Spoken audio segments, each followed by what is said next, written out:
तरह से मजदूरों को गुलाम बनाया जाए। फिक्स टर्म एम्प्लॉयमेंट बहुत घातक चीज है। पेंशन ग्रेच्युटी बिल्कुल नहीं है, केवल रजिस्ट्रेशन मात्र कर दिया गया। इनका जो वेलफेयर की स्कीम थी उसको कमजोर कर दिया है। बकरी को छोड़ देना शेर के सामने और शिकार करे। इस देश के पूंजीपतियों और बड़े बड़े जो एम्प्लॉयर हैं उनके हवाले इस देश के जो मजदूर हैं, असंगठित मजदूर खासतौर से छोड़ दिया गया है।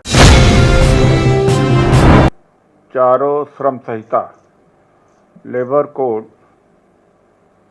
जो 21 नवंबर को लागू हुए हैं इसका विरोध करती है और पूरे देश में आंदोलन चालू हो गया है। जो भी माध्यम है विरोध करने का उस पर काम शुरू हो गया है और 22 तारीख को श्रम शक्ति भवन पर कम समय में हमने प्रोटेस्ट किया था और सरकार को कहा कि यह मजदूर विरोधी है। हमारे साथी हमारे वाइस चेयरमैन रमेश कुमार यादव जी हैं और इसमें 4 कोड हैं।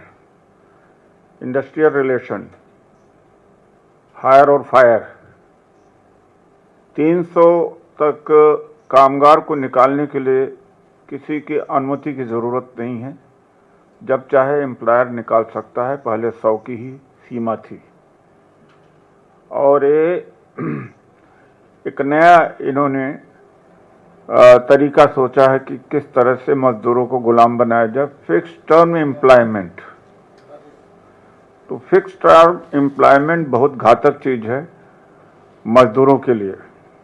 दूसरा है वेतन की परिभाषा को फिर से रीस्ट्रक्चर कर दिया है। पहले वेजेज का कंपोनेंट अलग होता था और ग्रेच्युटी, ESI, प्रोविडेंट फंड अलग। अब सबको कंबाइन करके उसके ऊपर ग्रेच्युटी और भी सारी चीज़ें कैलकुलेट करी जाएंगी। तो कुल मिलाकर के एक मजदूर का जो टेक अवे सैलरी है वो करीब 50% ही रहेगी और पे रिवीजन 5 साल उसका अवधि दी गई है। तो महंगाई बढ़ गई है लेकिन उसका जो वेजेज है, पे है, वो रिवाइज नहीं होगा। आप यह समझ सकते हैं कि कितना ये खतरनाक नियम है। पहले ऑक्यूपेशनल हेल्थ एंड हजार्ड्स के ऊपर बड़े सख्त कानून हुआ करते थे, तो अब वो इंस्पेक्शन, निरीक्षण जैसे मजदूरों की सुरक्षा के लिए वो एक तरह से खत्म कर दिया गया है। तो बेतहा शोषण मजदूर का कर सकते हैं। सुरक्षा के ऊपर जो एम्प्लॉयर की जिम्मेदारी होती थी उसके ऊपर इक्विपमेंट खरीदने का, देने का, अब उसको इसकी कोई उसके ऊपर पाबंदी नहीं है।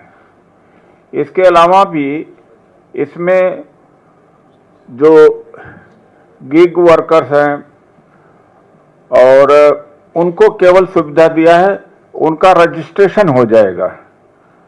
प्लेटफॉर्म वर्कर्स हैं, गिग वर्कर्स हैं जो रेगुलर नहीं है, दिन में भी कभी काम करने को मिल जाए कभी नहीं, तो उनका ESIC,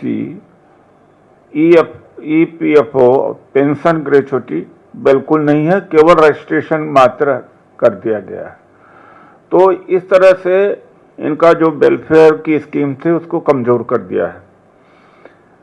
असंगठित क्षेत्र के मजदूरों के ऊपर बहुत ही जुल्म हुआ है और उसमें न उनके पेंशन की बात है, न प्रोविडेंट फंड की बात है, न उनका ESIC जो मेडिकल सिक्योरिटी की बात है, और मदर अलाउंसेस नहीं है उसमें, और एक्सीडेंट हो जाए उसके लिए भी कुछ नहीं है, और कोई फंडिंग नहीं है, और न कोई शिकायत का निवारण है।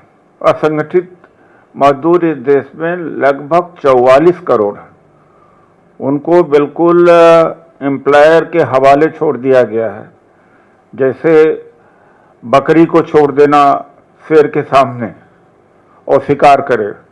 इस तरह से इस देश के पूंजीपतियों और बड़े बड़े जो एम्प्लॉयर हैं उनके हवाले इस देश के जो मजदूर हैं, असंगठित मजदूर खास तौर से छोड़ दिया गया है। अब वो हड़ताल नहीं कर सकते। हड़ताल कैसे करेंगे जब 300 से कम ही मजदूर हर जगह फैक्ट्रियों में होते हैं। अब क्या करते हैं कि डिफरेंट कंपनीज बना करके 300 से कम ही मजदूर रखते हैं, जब चाहते हैं हायर एंड फायर। ऐसे में एक तो बंधुआ मजदूर हो गया है, जो 75 साल में कांग्रेस ने 70 साल 75 साल में भारी मेहनत से मशक्कत से मजदूरों के हितों में कानून बनाती आ रही थी, उसको एक धक्के में इन्होंने, एक झटके में उसका इन्होंने हत्या कर दी। उनका श्रमिकों के लिए जो कानून बने हुए थे उनकी हत्या कर दी है इन्होंने।